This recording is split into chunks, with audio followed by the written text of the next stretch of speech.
that in my acting, I have a little movie coming called Publicly Private, and that's my theory of acting. To me, acting has always been to be able to have the ability to, when they turn the switch on, or when you go out on a stage, to start with your heart and open it up and take the stuff from your life and you and your soul and your being and show it to you guys.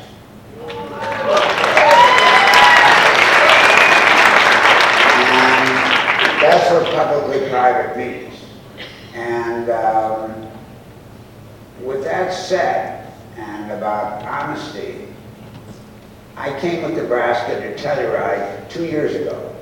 We came to show it. It was a little black and white movie. Paramount didn't have a lot of faith in it, but they slid into Telluride, I don't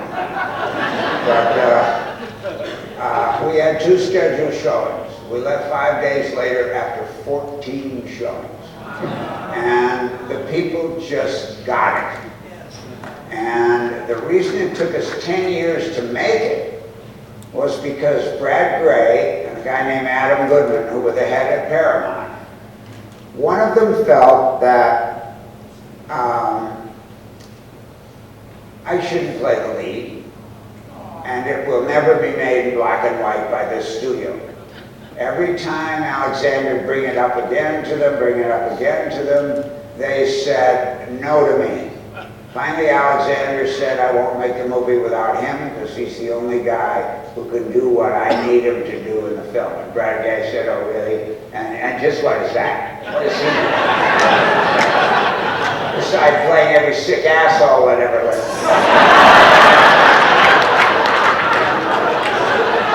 And Alexander said, well, he can do that. But a lot of times, when he's out there on the edge, he shows a vulnerability that nobody else shows. And at the end of the film, somehow you want to go up and put your arm around him and tell him it's okay.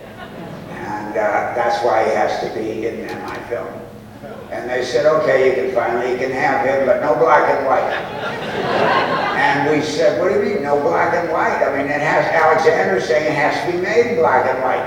And the president of the studio, the chairman of the board rather, he said, no one gives a shit about a bunch of old geezers in a flyover state.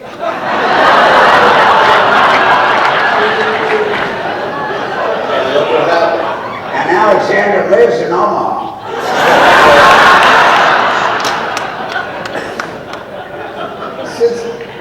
Since we have a lot of filmmakers who try to make it here in the audience, it's a film festival.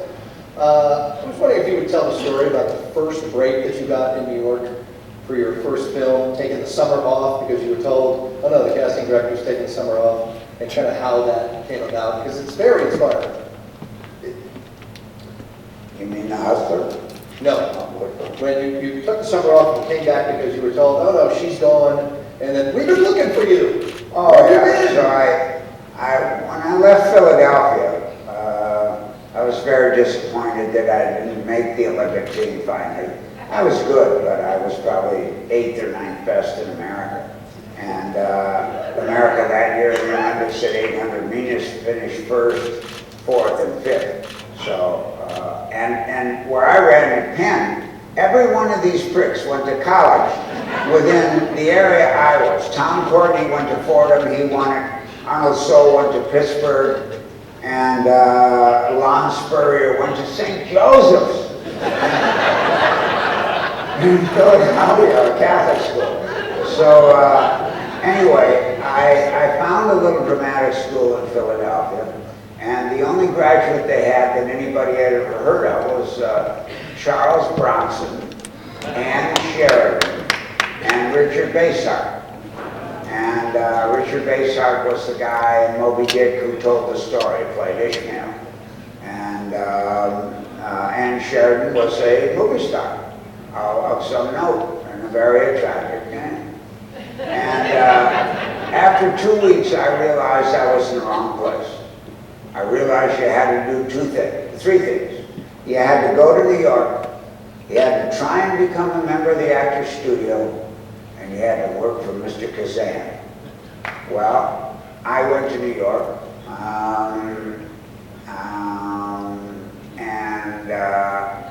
with the people that were in my family at the time, and we settled in Flushing. I went into the city right away and started making the rounds with my pathetic little 8x10 and a bunch of horseshit lies on the back of things I'd done that I'd only read in a book. So one of the places I went was to the office of Mr. Kazan. And, you know, you learn real early on when you go as an actor and you start making rounds like that. There's three things you gotta learn right away. Number one, you gotta learn how to read upside down. So when the girl is there and you're here, you can look and see who else is on the list that's coming 3 minutes after you. Later on, one day in Hollywood, Nicholson, myself, and Harry Dean Stanton went in on an interview in 1962 for a Gunsmoke.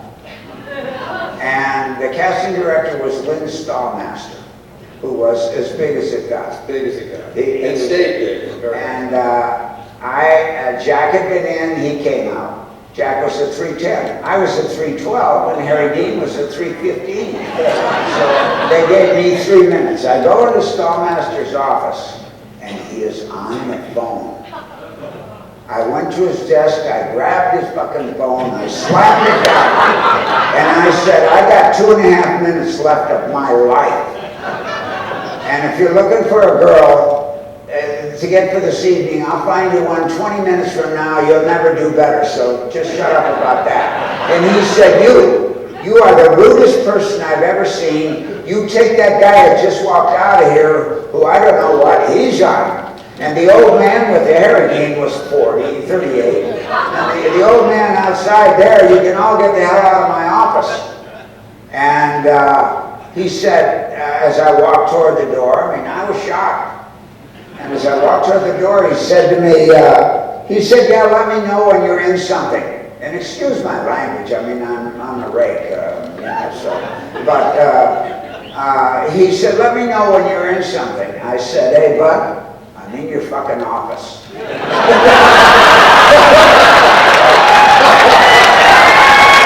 Anyway, so we walked to the door, and Lou Stallmaster came around his desk, and he said, if you guys ever tell anybody, ever, that I am about to say what I said to you, I'll deny it and I'll have your SAG cards torn up.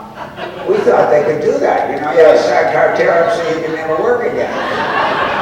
And he said, because you go home and you call your agents and you tell them there's a Gunsmoke this week with 3 of the worst nasty brothers ever in the history of television. And you guys are perfect. And that was kind of the beginning of what to do on an interview. So I go into Mr. Kazan's office, I leave my little pathetic picture, and she said, thank you very much. I said, is Mr. Kazan here? No, he's out in Fire Island for the summer. Oh, nice. So I went around my way, I would do the odd even agents on one day, and the second day I would do the even numbered agents. And I do 38 a day. And you just go ahead and do the things. They'd never seen me anything. I was up from Philadelphia. I'd never been in anything except a class. And so I auditioned for the Actors Studio. And luckily for me, there's two auditions really, but luckily for me, Mr. Kazan and Mr. Strasberg both saw my audition. After the audition, Mr.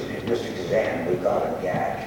But Mr. Kazan said to me, I want you to be in my office Monday morning at 8 o'clock.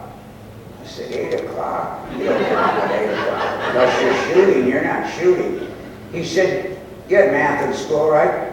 I said, yeah. 8 comes after 7 and before 9. I love that. And so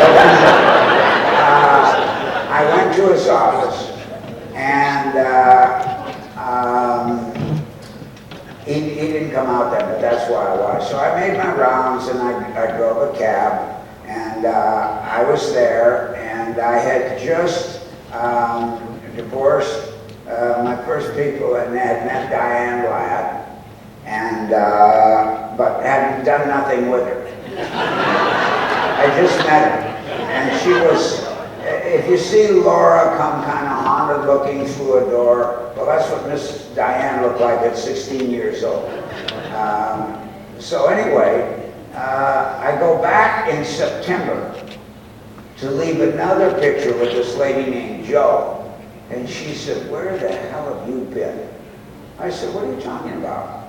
She said, "We've been looking all summer for you.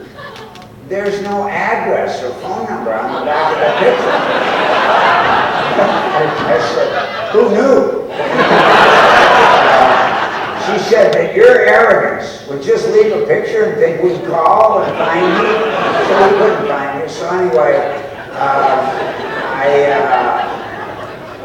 he said, "Can you come back?" And she said, "Come back in half an hour." I came back in half an hour, long story short. Gadge was there, and he said, "The Actors Studio is doing a play called The Shadow of a Gunman," which is a Sean O'Casey play, and it was being directed by a guy named Jack Garfine, who had directed an off-Broadway play of a wonderful Calder Willingham book called End is a Man.